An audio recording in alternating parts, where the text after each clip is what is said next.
오늘 본문은 늙은 다윗이 아들에게 유언하는 그런 내용이에요.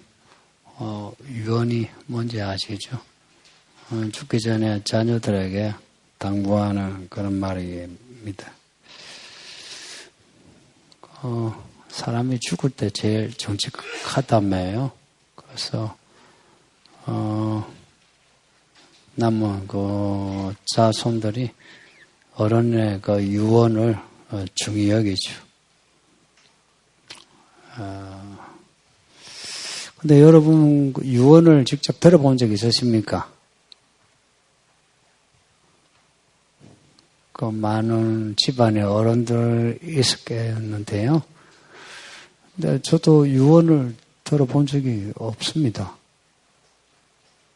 드라마나 영화 뭐 보면 유언이 많이 나오는데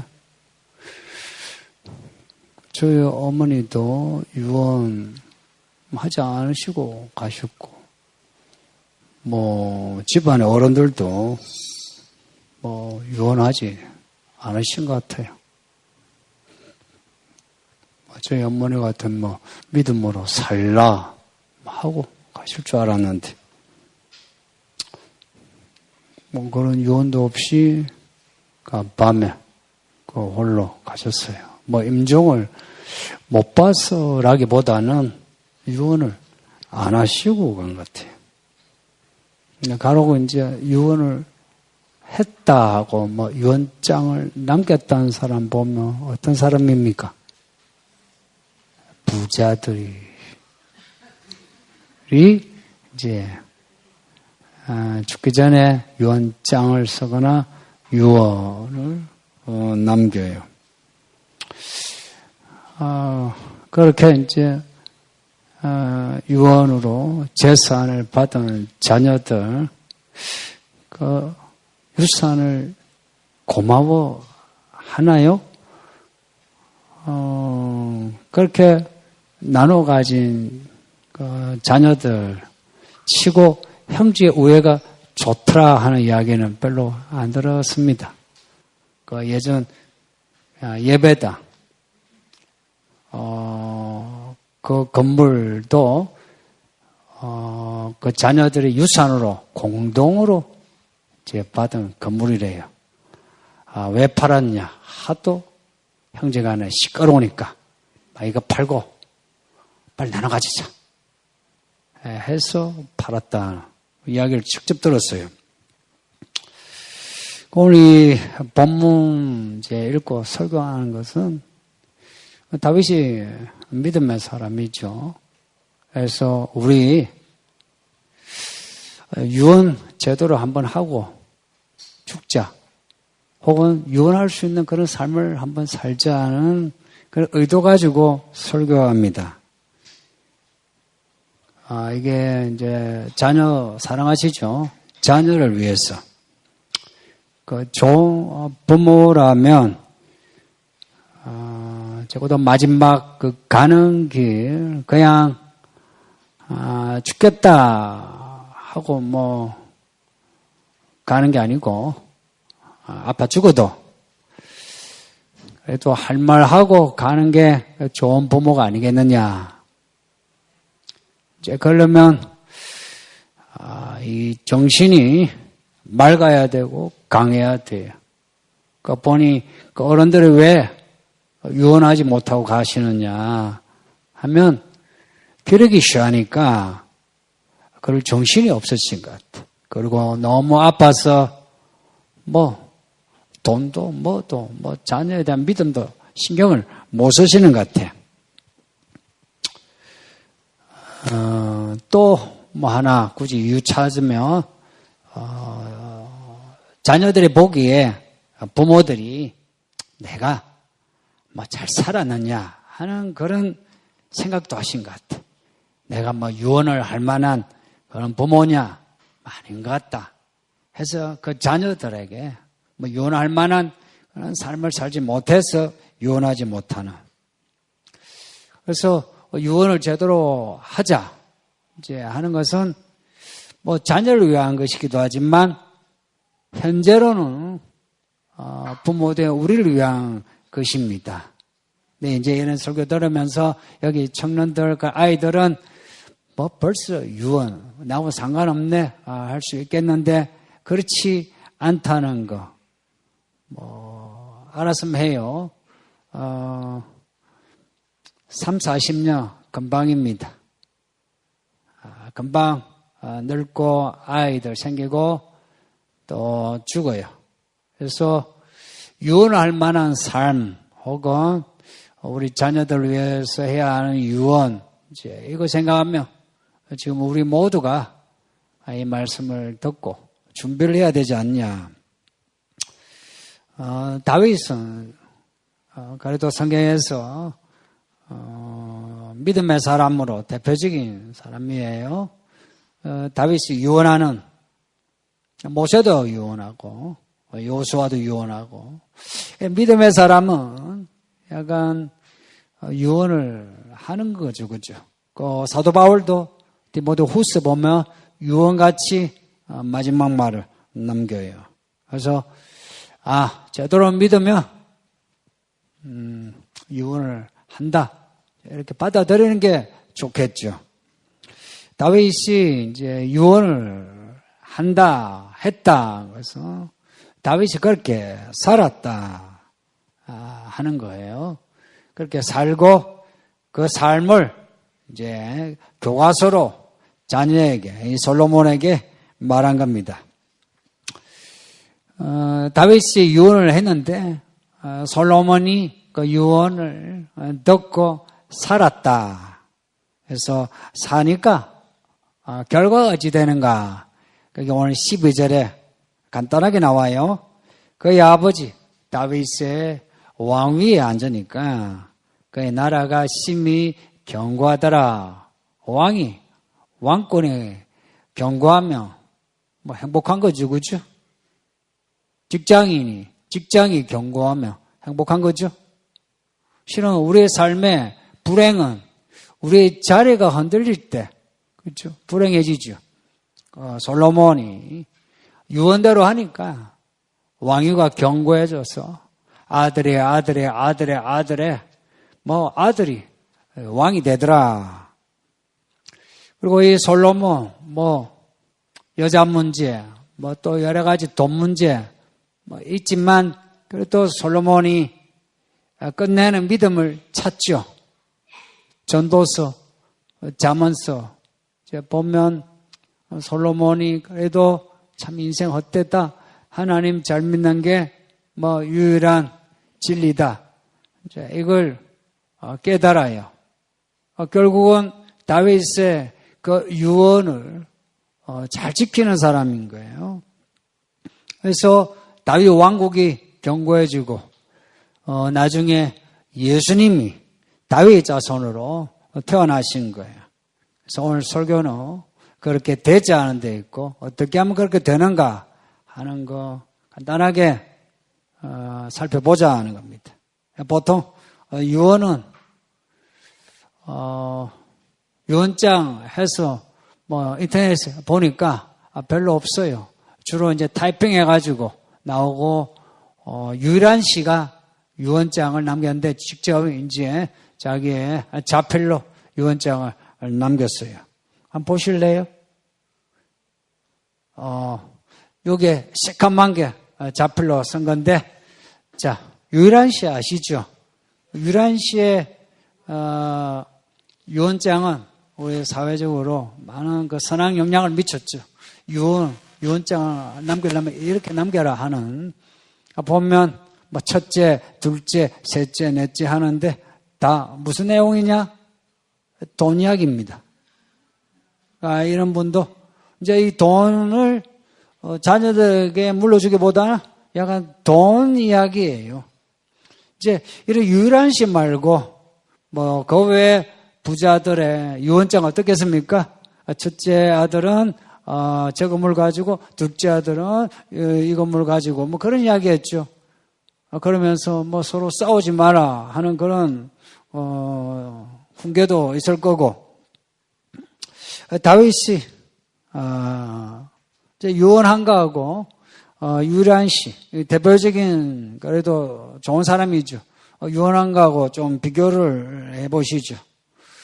다윗의 유언 1절 보면 솔로몬에게 명령하여 유언인데 당부, 부탁 이런 게 아니고 명령하여 예요.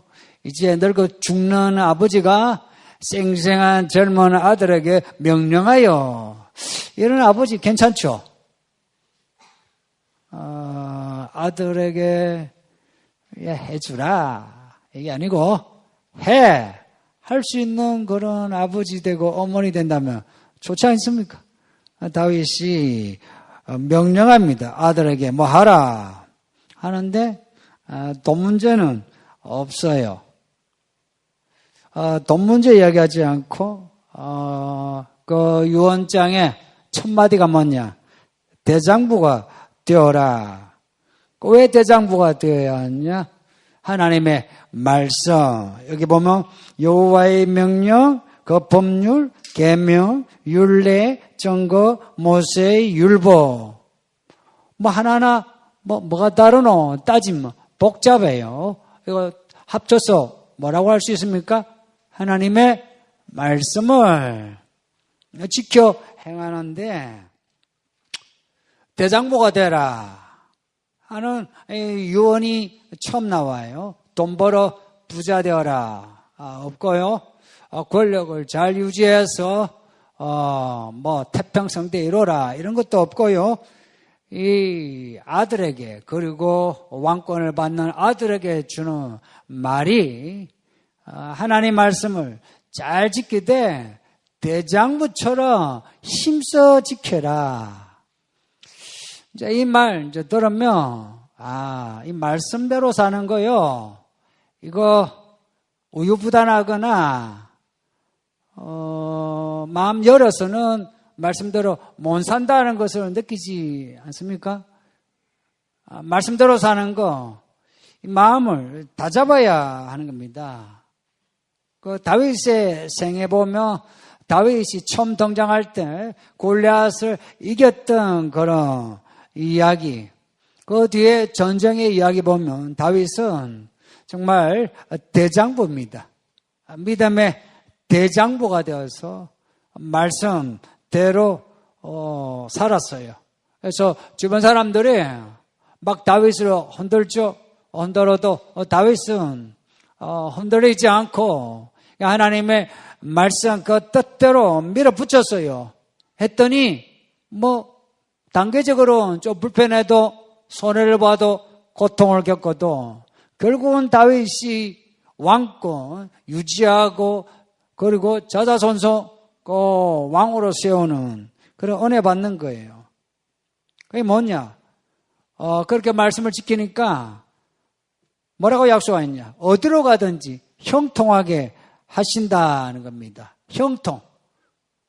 요즘에 형통이란 말 잘 안 쓰죠. 대신 무슨 말을 쓰나요? 대박 난다. 만사형통을 요즘 말로 대박. 그래서 말씀을 지켜 행하면 어디를 가든지 대박 난다. 이게 약속입니다. 다윗이 이런 유언을 하는 이유 4, 5절에 이제 또 나오는데 하나님이 다윗에게 일찍이 말씀하신 게 있어요. 그 말씀하신 그거 이제 약속이에요. 언약이에요. 그게 이루어지게 된다. 이게 다윗의 생애입니다.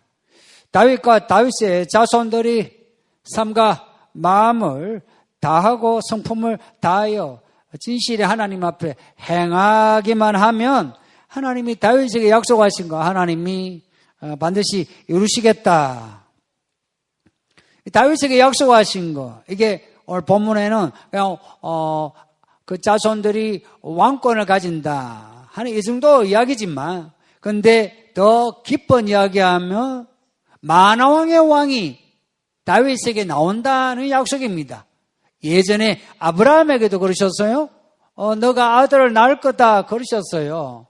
그래서 아브라함은 그냥 하나 아들, 내 새끼 이렇게 생각했는데 믿음이 자라면서 내 새끼가 아니라 내게서 메시아가 나온다. 마귀를 이기는, 그리고 사람을 구원하는 그런 메시아가 나온다는 거. 아브라함도 알았어요. 그리고 다윗도 알고 있는 거예요.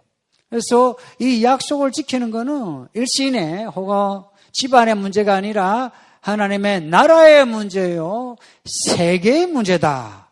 그런 그 스케일 큰 마음을 가지고 유언한 거예요. 그래서 다윗은 어떤 어려움에 있어도 이 말씀 붙잡으려고 했어요. 여러분이 시편을 좀 읽었으면 합니다. 시편에 다윗의 기도, 노래, 찬송이 많은데 다윗이 그 골방에서 어떻게 하나님을 의지하고 붙잡았나 나와 있어요. 사무엘 상하 이런 데는 잘 볼 수 없는 다윗의 그 내면이 그 시편에 많이 있습니다. 다윗은 정말 하나님의 그 말씀을 기업으로 삼고 그 기업을 잃지 않으려고 모든 걸 희생했어요. 자기 자식까지도 희생하면서까지 그 말씀을 붙잡았어요. 지금 우리는 어떻냐?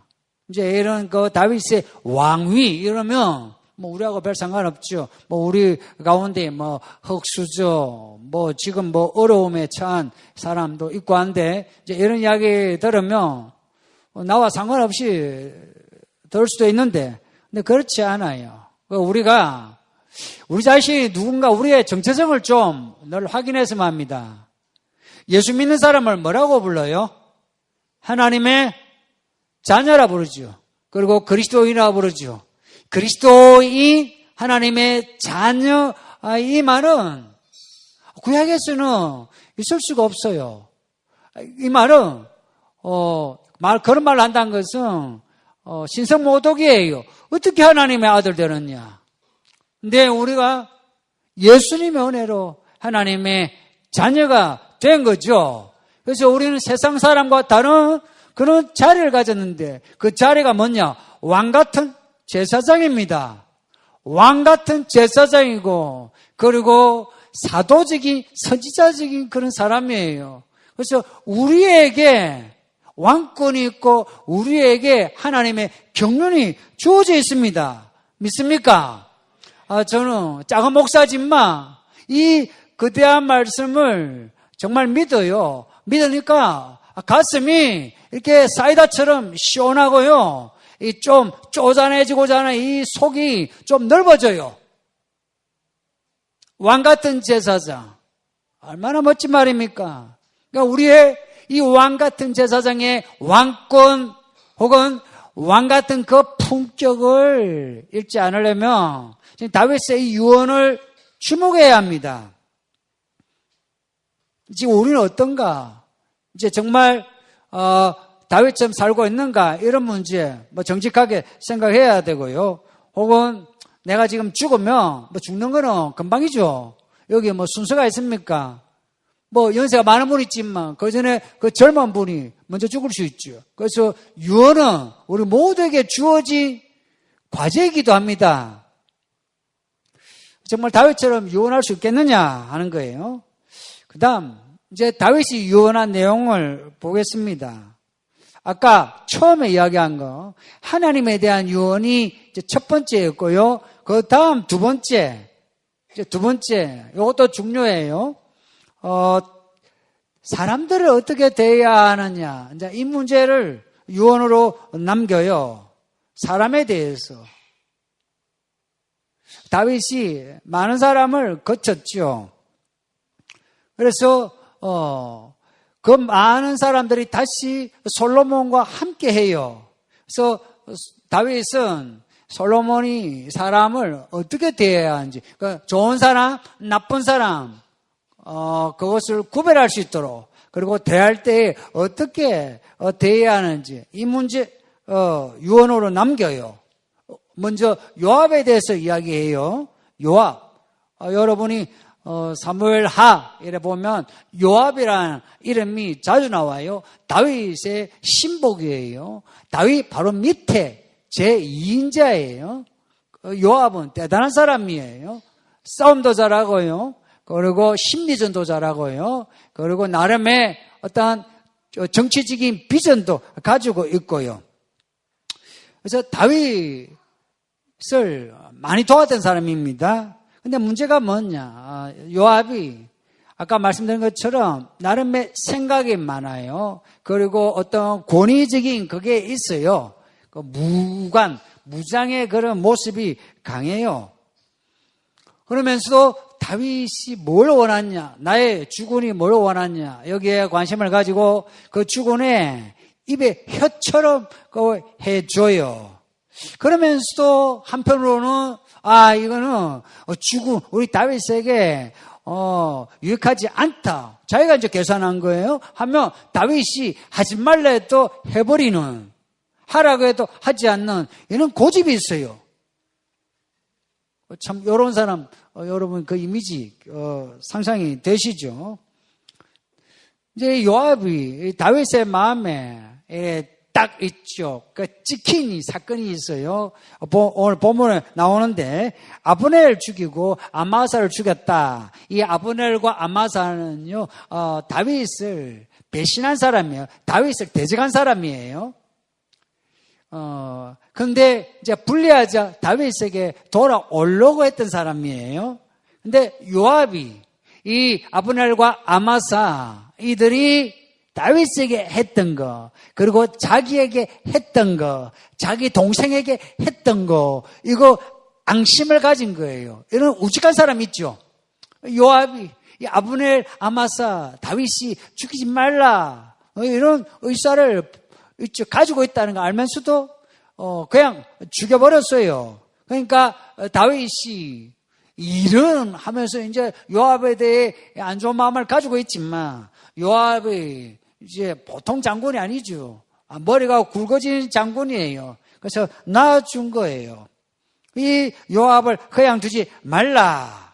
이 요압을 그냥 편하게 죽게 하지 말라. 이게 무슨 말입니까? 늙어서 죽게 하지 말고 어떻게 죽여라? 알아서 처리해라. 이런 내용입니다. 다윗이 생각할 때에 요압 같은 사람, 요압만이 아니라 요압 같은 사람이기도 하겠죠. 이런 사람 놔두면 솔로몬의 머리를 밟을 수 있다 하는 그런 생각을 했겠죠. 그러니 내 아들 보호하기 위해서 이 요압을 그냥 두지 말라 하는 겁니다.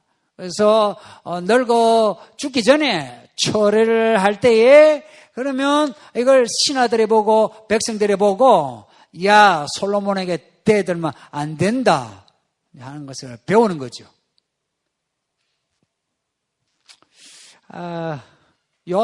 다윗이 살았을 때 다윗이 요압에게 이런 마음 표현한 적이 없습니다. 속에다 두고. 그 다음 바르실레의 아들들에 대해 이야기하는데 바르실레는 다윗이 어려울 때에 도와준 사람입니다. 재산을 털어가지고 다윗을 도와준 사람입니다. 어떤 사람은 다윗 보고 네 걸을 줄 알았다 그랬거든요. 근데 바르실레는 다윗을 안타까이 여기면서 다윗의 행편을 세세하게 이렇게 살펴가지고 필요한 걸 챙겨준 사람입니다.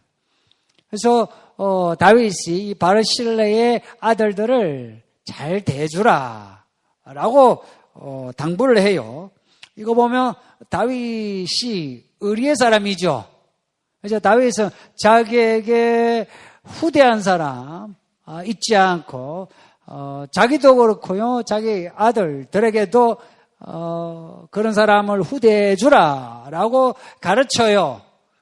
우리 부모들이 자녀들에게 이런 의리를 가르칠 필요가 있어요.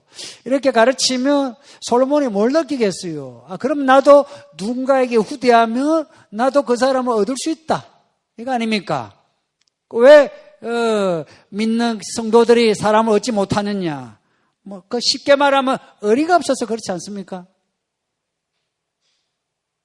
의리가 있으면 그래도 저 사람이 그래도 나한테 잘해줬는데 잊지 않고 날 기억해 주네 하고서 우리가 하는 말을 귀담아 들을 수 있어요. 그런데 우리가 의리 없이 그러면 어찌 생각하냐? 아이고, 인간적인 도의도 안 지키면서 무슨 하나님을 이야기하노? 그러죠. 막 밥 사주고 뭘 해도 그런 게 안 통해요. 사람들 마음에는 관계의 끈을 중시 여겨요. 관계의 끈을. 저 사람의 진심이 뭐냐? 이런 거죠. 그 다음 마지막으로 시므이를 이야기합니다. 시므이는 다윗이 도망할 때 다윗을 심하게 욕했던 사람입니다.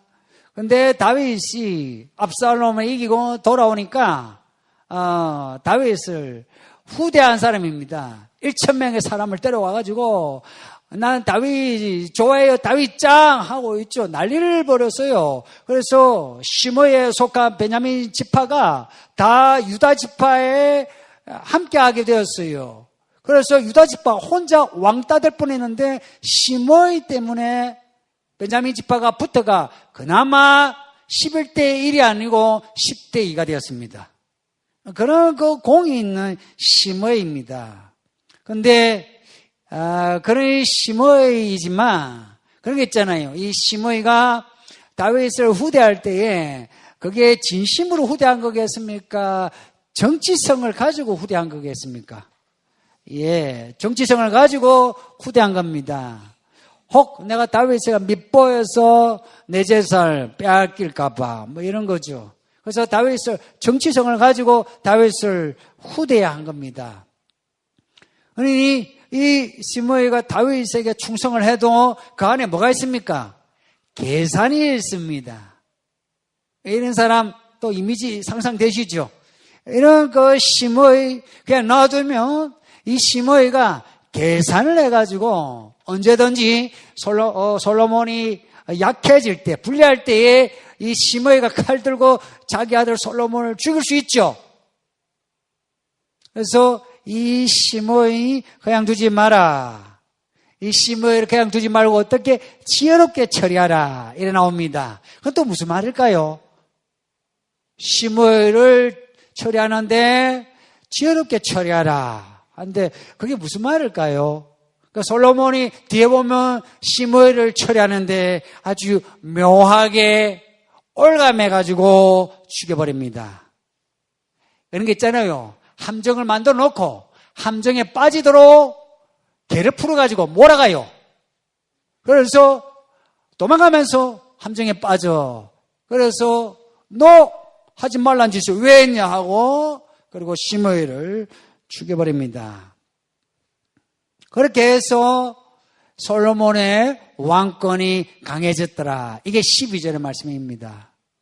이 다윗이 이런 유언을 하니까 그대로 했더니 솔로몬의 왕권이 강해지더라. 만일에 여기에 솔로몬이 나는 아버지 생각하고 달라요. 나는 시므이를 그렇게 생각하지 않아요. 나는 요압을 그렇게 생각하지 않아요. 이렇게 반론을 펼쳤고 다른 행동을 했다면 어찌 됐을까요?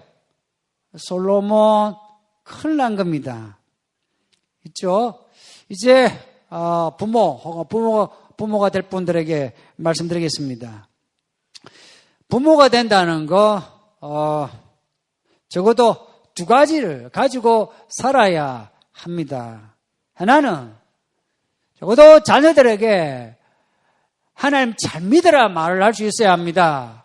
성도님들, 여기 우리 젊은이들도 잘 들으세요. 금방 애 낳고 애 키워요.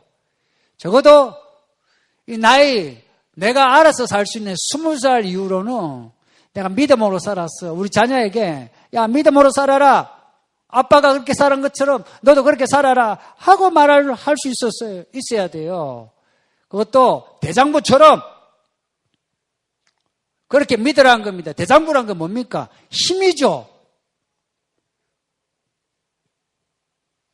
그리고 단단함이죠. 용기죠. 그 믿음 생활을 하는데 있죠. 마음 약해서는 믿음 생활 못합니다. 다윗이 골리앗을 이길 때에 어린 나이지만 대장부처럼 돌을 던져서 이긴 거예요. 평생을 그렇게 살았다는 거예요. 우리 남자들, 특히 남자들 좀 사나이 나옵시다. 남자들, 이 나라 남자들 참 그래요. 이 교회 남자들, 우리 남자들 사나이 나옵시다. 믿음에서 마누라가 어쩌고 저쩌고, 자식이 어쩌고 저쩌고, 직장이 어쩌고 저쩌고, 사회가 어쩌고 저쩌고 해도 말씀대로 살지 하고 달려갈 수 있기를 바랍니다. 그래야 처자식이 살 건데 마음이 열어가지고 이것도 아니고 저것도 아니고 그러면서 교회는 나오고 되는 건 없어. 왜 안 되노? 이런 약한 소리를 하는 이런 남자 같지 않은 남자를 어찌하면 좋습니까? 그리고 여자분도 성경에는 다 하나님의 아들이에요. 바울이 고린도서에서 이렇게 말씀했어요. 사나이, 믿음에 힘써 사내 대장부처럼 되어라 그래요. 바울도 똑같은 말을 한 거예요. 그러니까 믿음 생활은요, 남자나 여자나 애는 어른이나 사나이 이 믿음이 없으면 믿음 생활 못합니다. 미지근해요. 이 미지근한 거 나중에 예수님 오시면 어찌 될지 저도 잘 몰라요. 겁이 나기 때문에 안 미지근하려고 그래요. 교회 안 다닐 것 같으면 몰라도 다닐 것 같으면 사나이처럼 해야죠. 그 다음에 이쪽 사람 대하는 지혜를 가지고 있어야 합니다. 다윗은요, 그 시대에 사람들이요, 사람을 대하는 패턴하고 다윗은 달랐어요. 많이 달랐어요. 그렇게 다른 걸 두고 사람들은 다윗을 이해하지 못했어요. 그런데 결과를 보면 다윗이 옳죠. 그래서 부모가 된다는 것은요, 사람을 얻을 수 있는, 그렇게 사람을 대해야 돼요. 그래서 어떤 사람이 좋은 사람, 어떤 사람이 나쁜 사람, 어떤 사람과 의리 지키고 어떤 사람하고 끊어야 하고, 이런 부분, 그런 지혜가 필요해요. 솔로몬에게 말한 거 보세요. 섬뜩한 말이 아닙니까? 그런데 유일한 씨에게 그런 유언장 없죠? 그런 내용 없어요. 믿음의 사람은요, 야, 사람을 어떻게 대하는가? 믿음의 이 이야기를 읽고 믿음대로 하라. 어떤 사람 조심하고 어떤 사람은 후대하라. 이런 걸 이야기할 수 있어야 되지 않습니까? 결국 사람 사는 거는 사람과 어울리면서 어떻게 대하면서 사는가에 따라서 우리의 삶이 달라지죠. 불행해지느냐 아니면 행복해지느냐. 이게 작게는 다윗이 물려준 왕권의 문제이기도 하고 크게는 하나님의 나라의 문제입니다. 마지막으로 본문에서는 없지만 이 시대에 필요한 거 한마디 더 할게요. 시대를 읽어내는 통찰력 혹은 해석하는 지혜를 가져야 합니다. 특히나 이 시대는 그래요. 시대가 빨리 변하고 있어요. 그냥 보수주의가 있는 시대는 크게 긴장 안 하셔도 할 말 없어요. 근데 진보 혹은 이 좌익이 이렇게 집권하고 사회 분위기를 리드하게 되면 교회 생활이 힘들어요. 믿음이 헷갈려요. 그때부터는. 그래서 아마 21세기 이제 계속 좌익, 진보, 자유주의 쪽 혹은 사회적 민주주의 이런 말 들어보셨죠? 그러니까 이런 쪽의 시스템이 돌아가면 이제 우리 믿음 생활 헷갈려요. 성도님들. 이 시대를 읽어내는 통찰력 가져야 되고, 그리고 사마다 요셉이 바로의 꿈을 해석해 줬듯이 그것을 해석해 줄 수 있는 지혜를 가져야 합니다. 그래서 우리 아이들에게 꼰대라 소리 듣지 말고요,